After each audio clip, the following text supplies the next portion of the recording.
Mission service. I would like to start with the daily word reading for today. Coral reefs buffer nearby coastlands from damaging storms, floods, and waves. These reefs serve as a barrier to loss and destruction, allowing the coastline to coexist with the weather and water. The storms and waves may make their way to shore, but with limited impact. I imagine divine protection as my spiritual coral reef.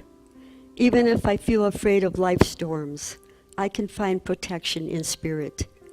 I am one with God. This connection is my shelter. I am courageous, confident, and resilient. I imagine a barrier surrounding me, keeping me safe.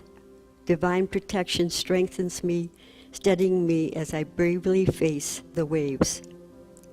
When you pass through the waters, I will be with you, and through the rivers. They shall not overwhelm you. When you walk through fire, you shall not be burned, and the flame shall not consume you. Isaiah 43:2. We have daily words in the bookstore. It is such a great way to start your day and start the beginning of your meditation, whether it's 5 minutes, 10 minutes, 15, a half hour, just that sitting down to start your day centered in spirit. You'll see a whole other world in that day. So I just want to remind you that if you'd like to have something prayed over and make it onto our prayer list tonight, you can just fill out a piece of paper and put it into the prayer box, or some people have done it in the prayer box that's out in the lobby. We just want to be sure that those people get on the prayer list, and they're on it for a month, and then the name is sent to Unity Village, Silent Unity, to be prayed over.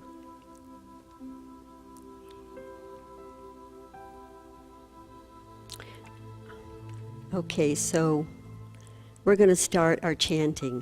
It's a call and response.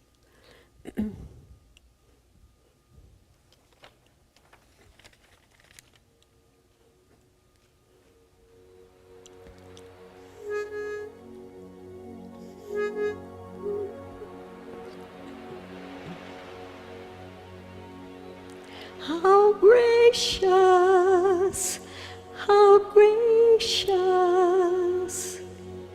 beloved,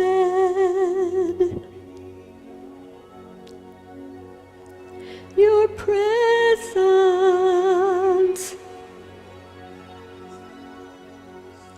within me. How beautiful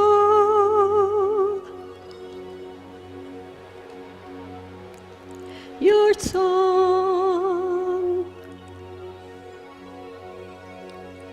in my soul.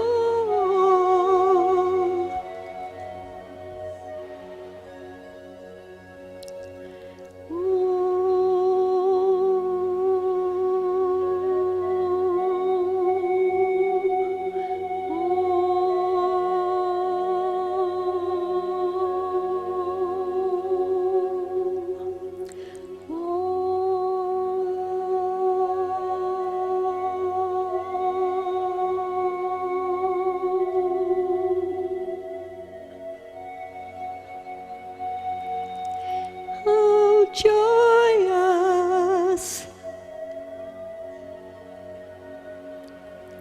beloved,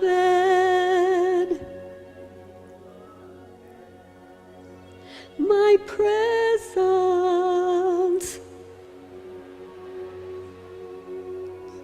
within you, embracing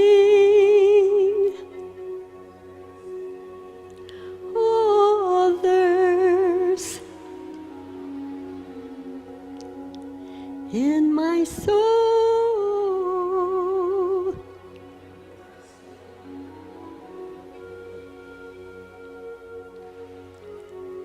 Oh.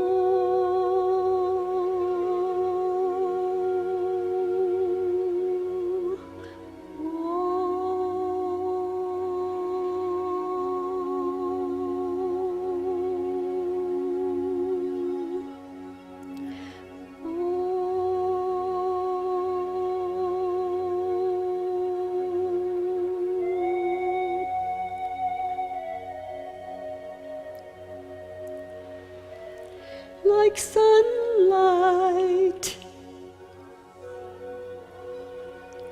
and rainfall,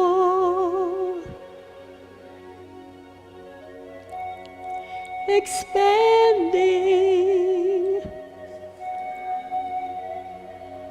embracing.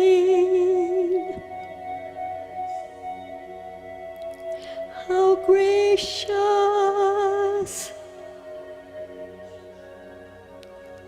the presence we share.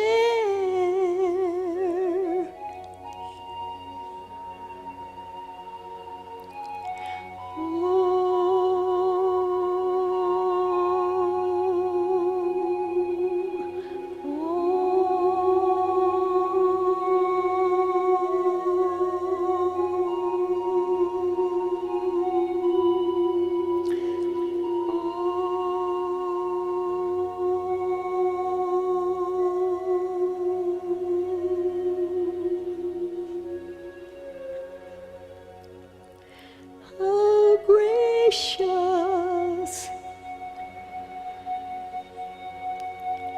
beloved,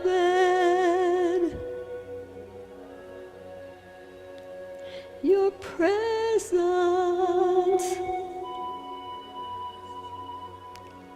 within me.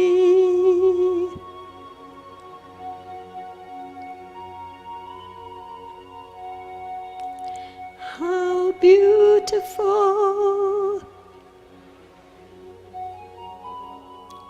your song in my soul.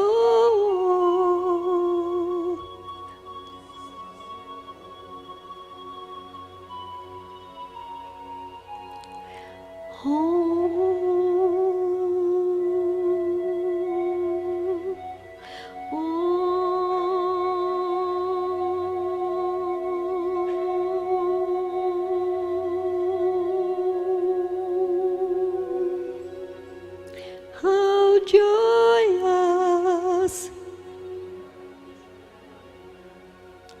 beloved, my presence within you, embracing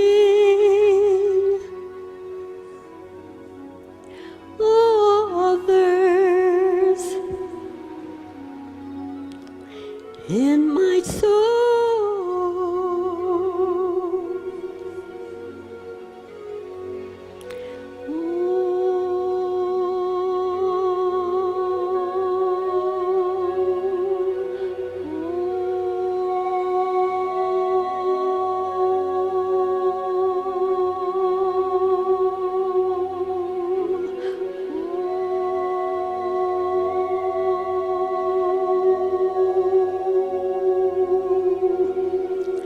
Like sunlight and rainfall, expanding, embracing. How gracious the presence we share.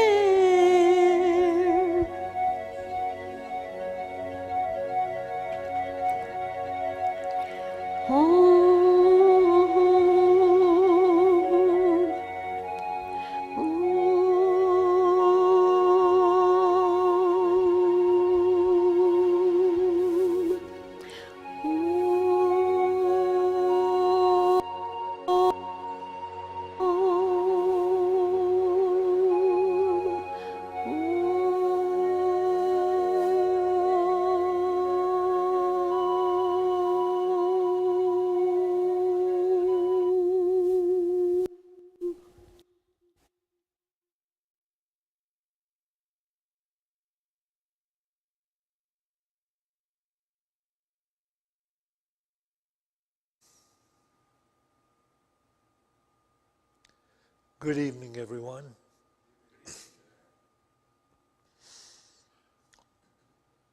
This gentleman reached his 60th birthday and became totally concerned about his life and his afterlife. He went to his attorney and he asked his attorney, when I die, will I go to heaven? And the attorney said to him, that's not my thing. I can make out a will for you.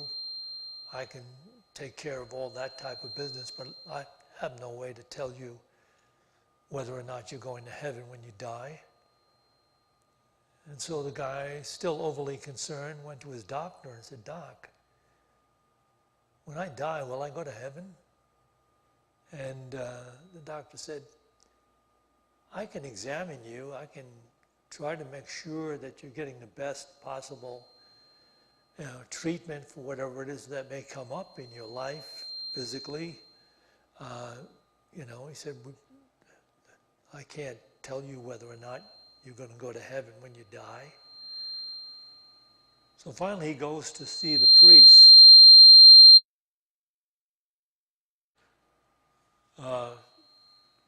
Finally he goes to see the priest. Maybe I'm not supposed to tell this joke. Okay, he goes to see the priest, and this particular priest is known for really having a connection with God.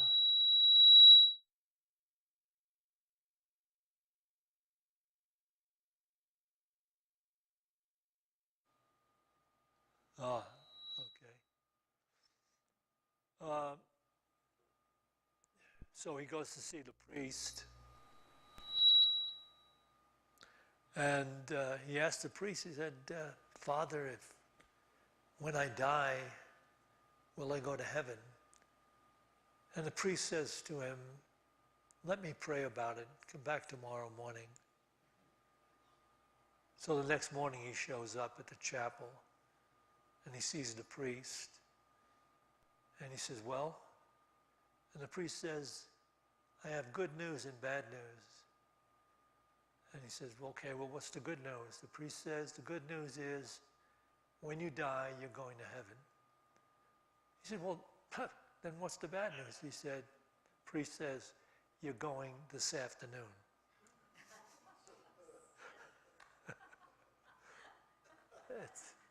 It's like many of us on the journey, we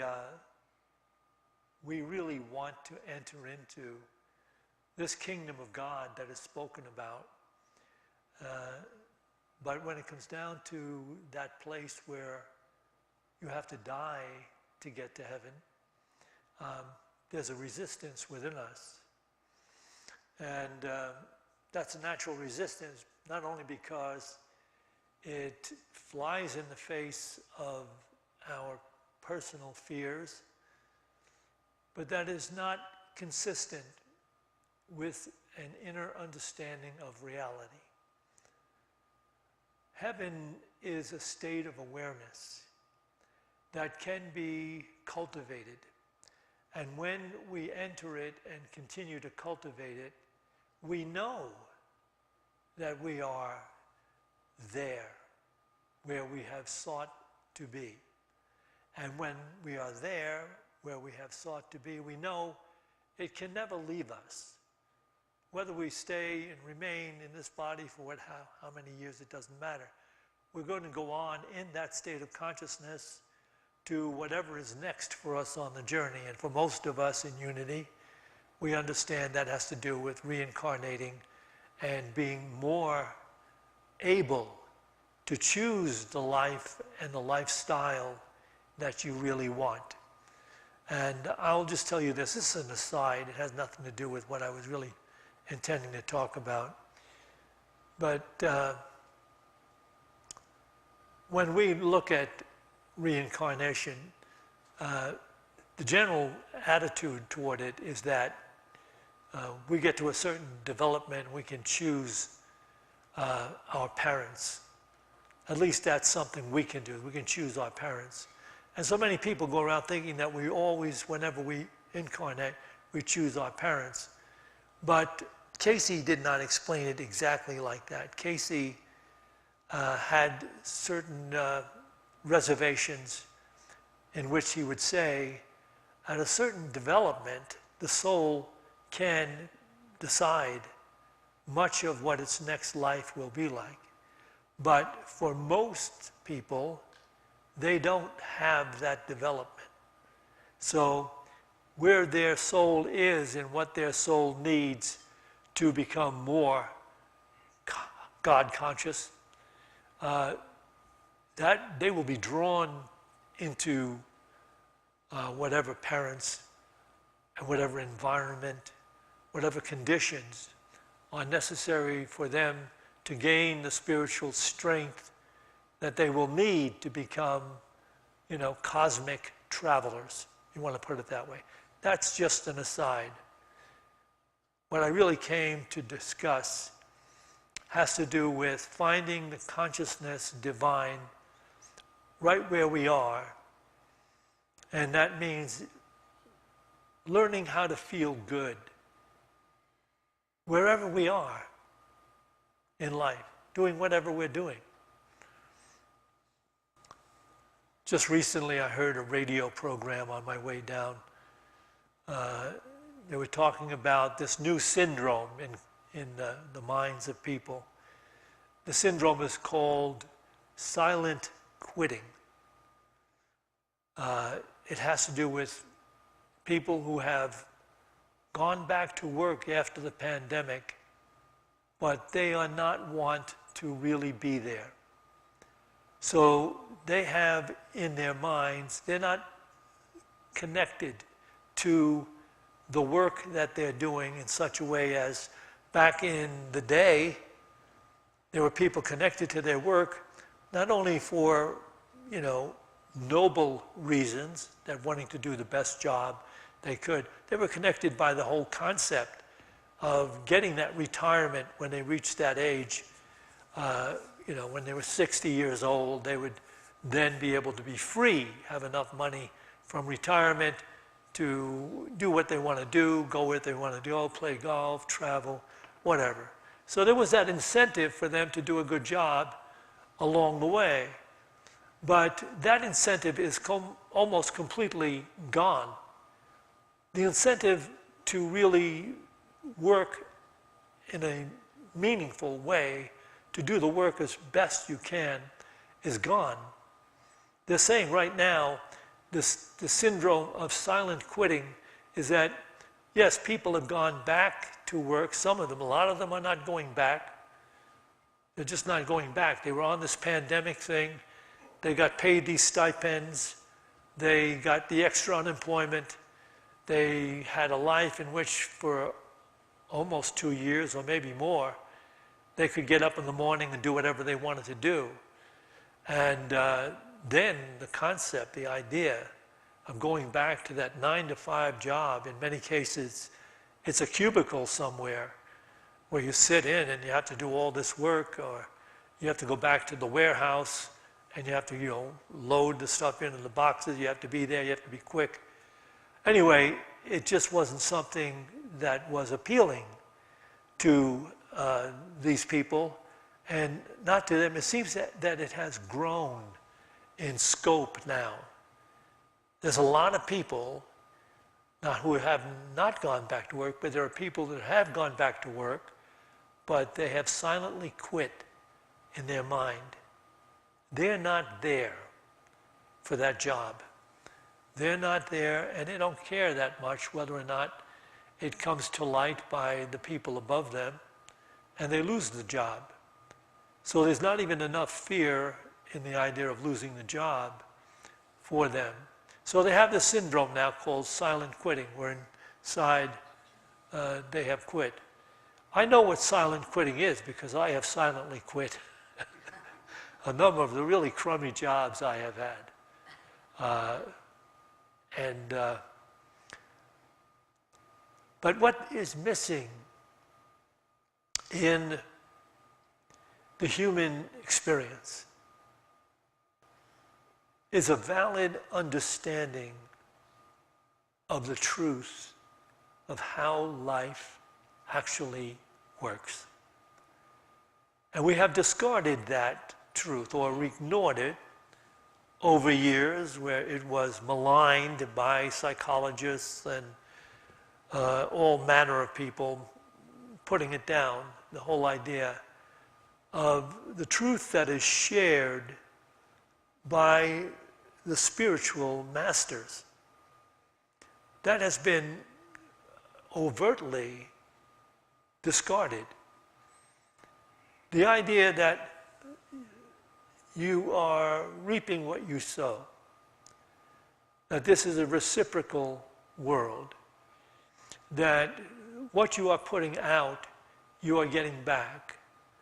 And, you know, this type of thing is kind of, it's quasi there for some people on their journey, but not really there for most people. They don't really cotton to that. They don't believe you are reaping what you sow.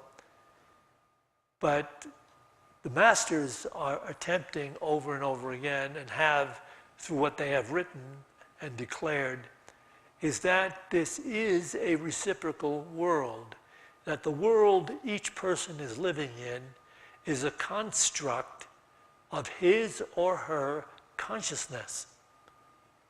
Where that person is in consciousness, what that person believes, and how that person expresses himself or herself is reflected in the life that that person is living. Now that person will say, oh, no, he's to blame, that's to blame, this has gone wrong, that's not right, thinking that the circumstances have nothing to do with what they have been thinking. Okay, but now you have the division. The division is between the masters down through the ages, who have declared this as the truth of life, and those that have ignored it, denied it, and maligned it, said, no. You know, you go to see a psychologist who is not really awake enough in his own process, and he'll tell you, you should never be guilty. Well, he's right, you shouldn't ever be guilty. But it leads to, you should never be concerned, overly concerned about your conscience. Don't be overly concerned, because your conscience will make you feel guilty if you're missing out on something, doing something that's not quite in keeping with integrity or good relationships or well-meaning toward your brothers and sisters. And so the whole idea was to undermine what cannot be changed. What you are holding in your consciousness is being reflected to you in the relationships you have with everything you meet in life. So you can either accept that or you can deny it. If you deny it, you'll still blame your broken relationships, your fears, your lost jobs, your lack of being able to find friendship, happiness, peace of mind. You'll blame all that on the different conditions and circumstances you see around you. But your circumstances and conditions are not there arbitrarily. They just don't float out of nowhere. They're there by the fact that you have this consciousness that believes in this stuff. And so people that are not on the journey, on the path, or at least desirous of waking up, they will have a lot of anxiety because they're operating in opposition to the design of life. So you may call it karma, you may call it, whatever you want to call it. But we are not, per se, victims of circumstances. We are complicit in the kind of circumstances that we meet over and over again. So the Course in Miracles will say to us, you should not attempt to change the world, but change your mind about the world. Perception is not a cause. It is a result from within you. So how much of this one actually embraces determines just how much harmony, how much peace, how much joy and love you will experience in your life. And that's the simple truth on that. I can tell you something though. It's interesting. The masters indicate that our biggest problem is this having fallen into duality. We have a dualistic perception of life in which we see life as fragmented. That there is me, this fragmented, separate body personality, and everything else around me is separate from me. And so my well-being isn't in their interests. And so I'm not necessarily interested in what's going on there. I'm just trying to get by the best I can and cover my bases the best I can, make enough money to live my life better and better, and that's about it. But I don't look deep within myself to find whether or not the anxiety I experience with my relationships and the fears I have has anything to do with my own consciousness. But according to the masters, according to the Master of Masters, that's exactly what is happening in our lives. And so I can tell you a story about, an interesting story about where duality was removed from a particular individual. This is when I was very, very young. I worked in a plant that made Yardley of London products. They made Yardley of London shampoo, soap, hairspray, colognes, different things in different bottles, different sizes, different shapes. And I went to work there as a packer. And the way it worked in that particular factory was there would be a bin of stuff filled with the Yardley products delivered to your site where you did the packing. There's a conveyor belt there, and there's all kinds of cardboard boxes and all kinds of stuff to use to solidify the packing stuff. Now, and they had these bays where you would have your own bay, and there'd be somebody a few feet away in another bay down here. And it was done on a time percentage basis. They knew that how many packages you got out, this would be your average day.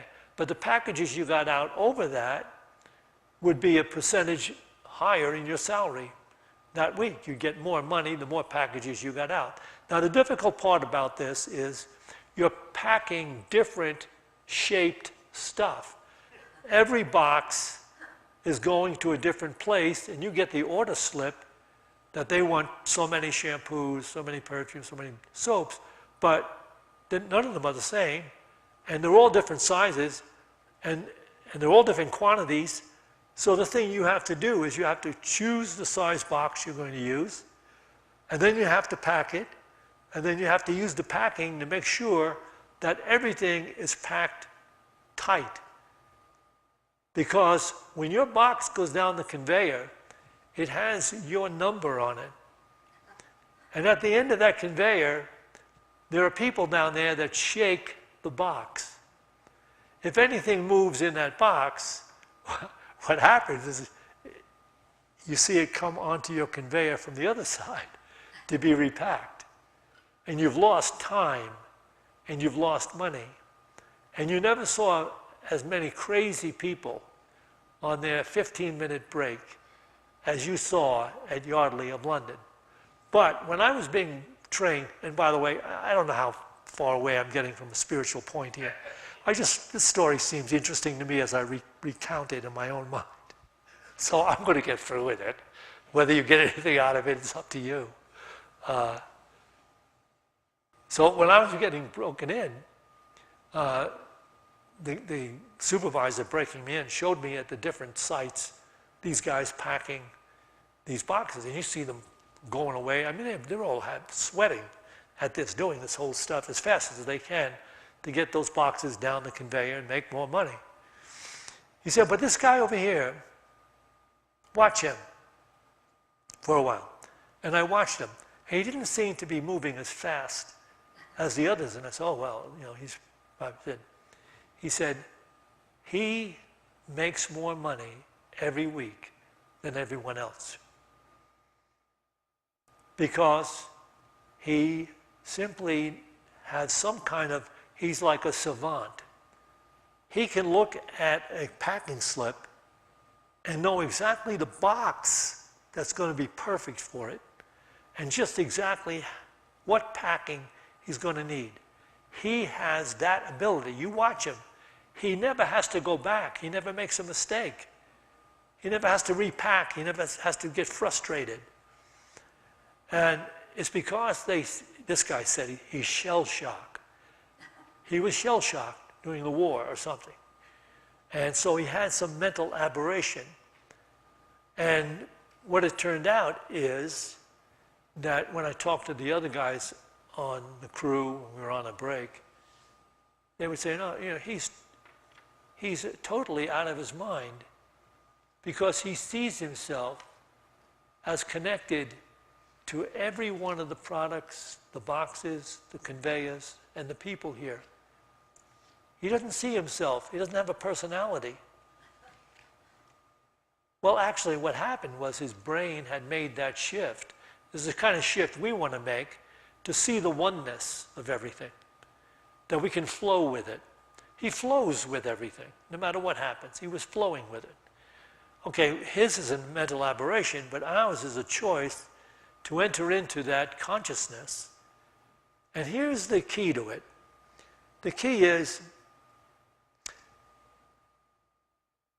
we have learned over life in this really erratic, very somewhat really mostly insane world,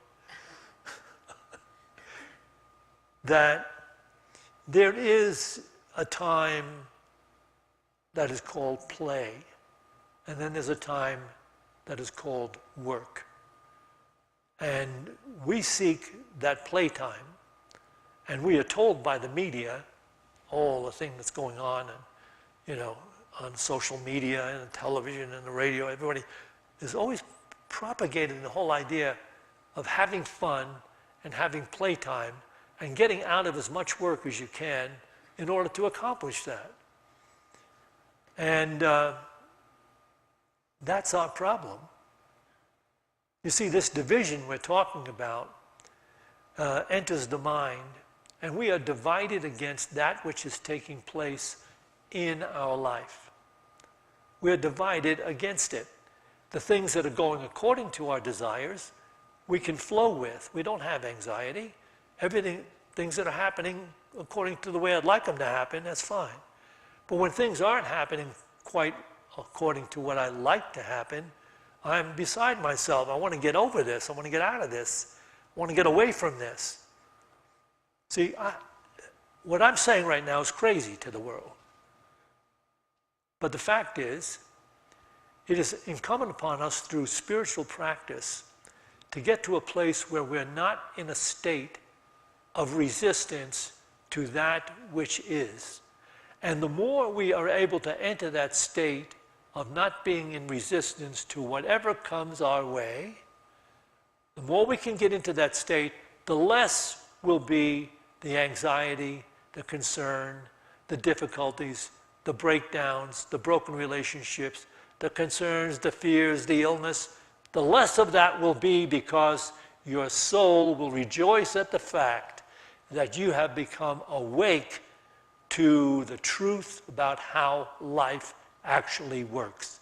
You have discovered through spiritual practice how to flow with what is and not to be anxious about what should have been, could have been, or what may happen in the future, or what took place in the past. To become courageously awake in the moment, to be there as an emissary of peace, so that your priority is to bestow peace. No matter what's happening, you are there to bestow peace. Because if you're giving out peace and bestowing peace, what's going to start to happen in your life? All kinds of peaceful things will start to come your way, start to come through you, to you. Let me just share this with you from Eckhart Tolle before we get to our meditation.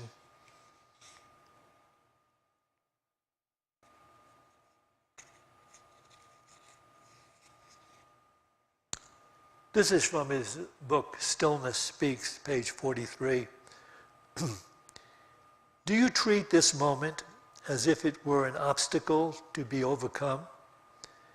Do you feel you have a future moment to get to that is more important?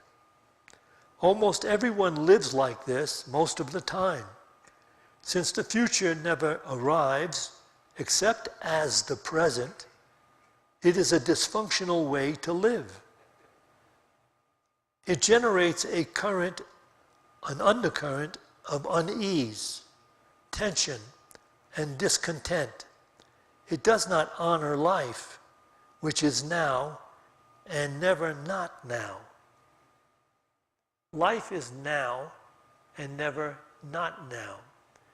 If you're forever futuring, trying to fix it, make it so it's going to work better than it did today, fortify yourself against what slings and arrows of outrageous fortune may be appearing on the horizon.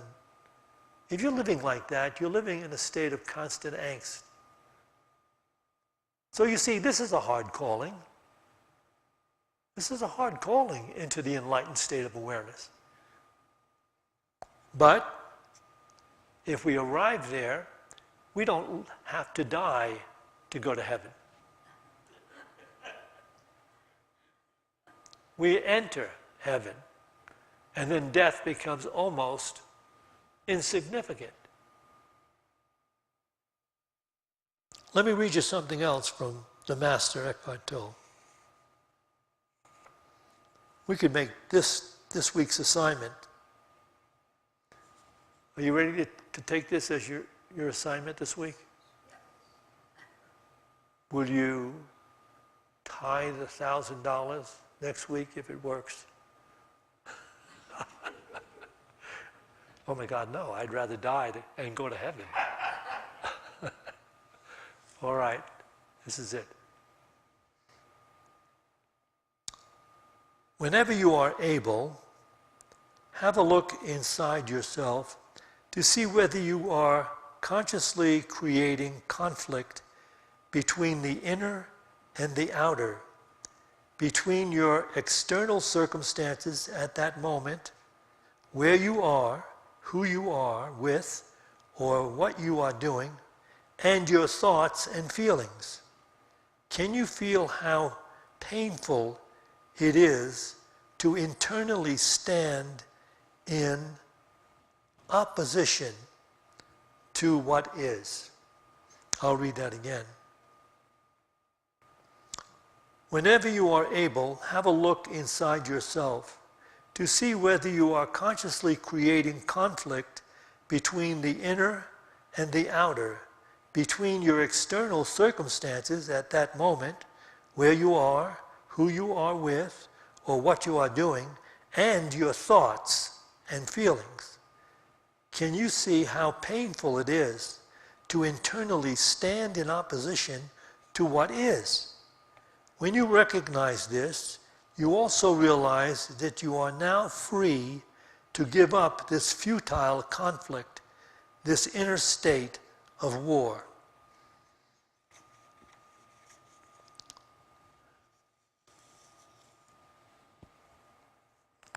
So we're going to do meditation together. And when meditating, you're not supposed to try to turn off your thoughts. Don't struggle against your thoughts to turn them off. You just want them to start to relax so that you're not thinking about something you're trying to get accomplished. Like you're trying to accomplish meditation.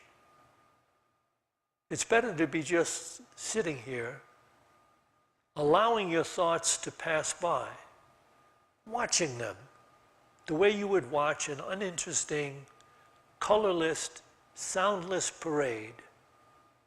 Just let it pass by and be okay with yourself sitting here. Just be okay sitting here, doing nothing, accomplishing nothing, wanting nothing, fearing nothing, resisting nothing. So that's okay. And if you take a mantra, you take this idea and you just gently give your mind to the mantra, let whatever extraneous thoughts come, let them come and flow, let them go away. Just let your awareness gently embrace the whole idea. And let's make that idea this. I am here now, present in reality, feeling peace, sharing peace, knowing peace. I am here now, in the present reality, sharing peace, knowing peace, being peace.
this refined state of consciousness, let us offer the names of those that have been submitted to our prayer list. As Norma calls the name, just let the thought, "You are whole," go to that name. Rusk Jean, Mary Stevenson, Gail Banfield, David Booker, Marche Mitchell, Marilyn, Zolita Grant, Christine Foster,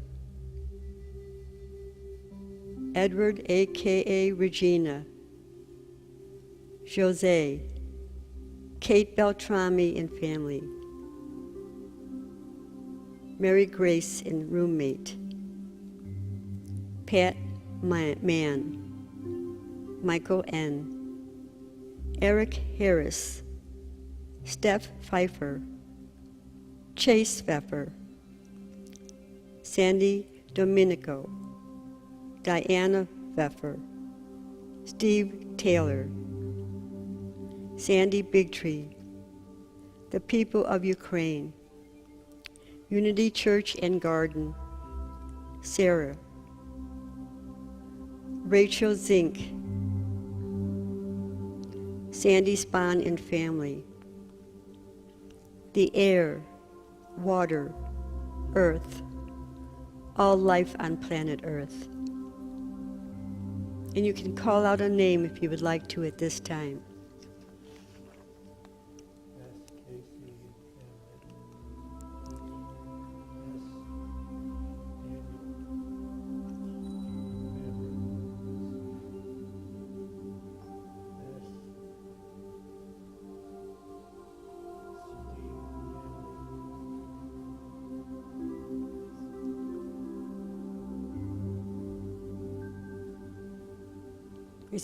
See this healing box surrounded by the prayer list.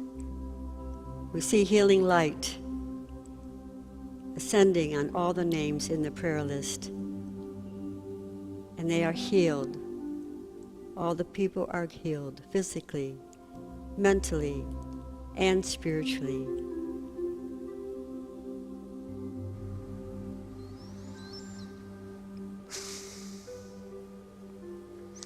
Let us take a moment to share a vision of this expanded level of awareness, rising to the consciousness of everyone sharing this Boulder community with us.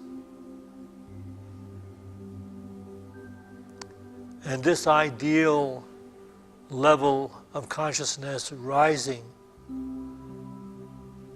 in everyone sharing the state of Colorado with us. And this light, this transformation into the divine awareness, occurring in the minds, hearts, the very souls of everyone sharing these United States of America with us, and spreading throughout every country, every nation, every continent of the world. A new heaven and a new earth established as one, bringing harmony and peace through mankind, with every creature, with all the life forms on planet Earth. As we pray, the light of God surrounds us. The love of God enfolds us. The power of God protects us. The presence of God watches over us. Wherever we are, God is, and God is love. To this we say, Amen.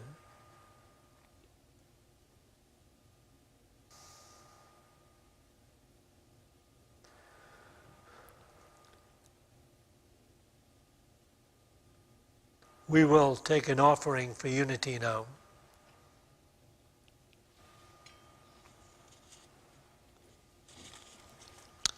As we're preparing to do this, let me remind you that Welcome to Unity Sunday is coming up next Sunday. And it's going to be a Sunday of festivities with a potluck, animal blessings taking place. I will be blessing people's animals. You can bring your animals to be blessed. They get a little medal to put on their collar. And They're jumping. The children will be jumping in the... we have a jumping castle for the children. the We have room. all kinds of good things taking place. And the best of it is the talks we'll be giving. We have the 9 o'clock service also. We have the 9 o'clock service, and at the 9 o'clock service, I'm going to share with you how to find your way into the nature of Christ within you. How to find your way into that, and by moving through the concept of Jesus outside of you. I will show you in the Bible how Jesus absolutely disappears as a man. And when that happens, you begin to feel something and realize something that your soul has always sought to realize. So don't miss the 9 o'clock service. And put a ton of money in these bags tonight. And Those people, I'm also having a choir practice tomorrow at 6:30 down in the middle room. I would like to have a group of people that lead the singing at the very beginning of the service up here on the stage. So it will be a lot of fun, and we'll do short little numbers that actually get the people all involved. And I want to help you experience that feeling of singing out and getting the people to join us in singing, and it's going to be really fun. So we're starting tomorrow to practice, and then we're going to sing on Sunday, just a little short number at the very beginning of the service, but then next week after that, we will do an incredible number, and you're going to be ready for it. that's tomorrow night at 6:30 down in the 6:30. middle room. Downstairs. Okay.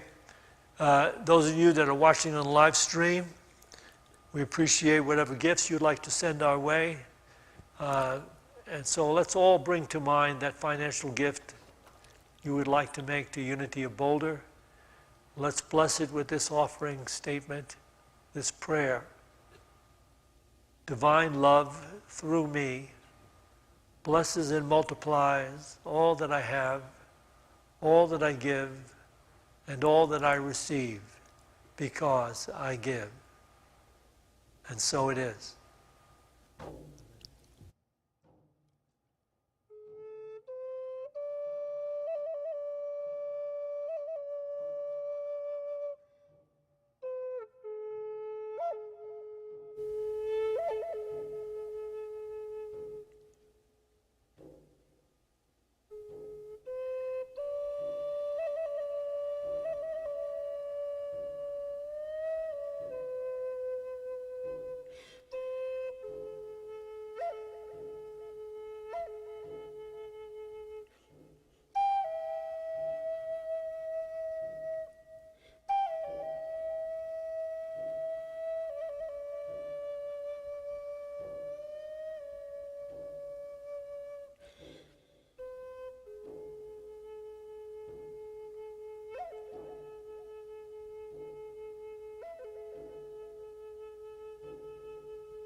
Thank you, Laura. You did a great job.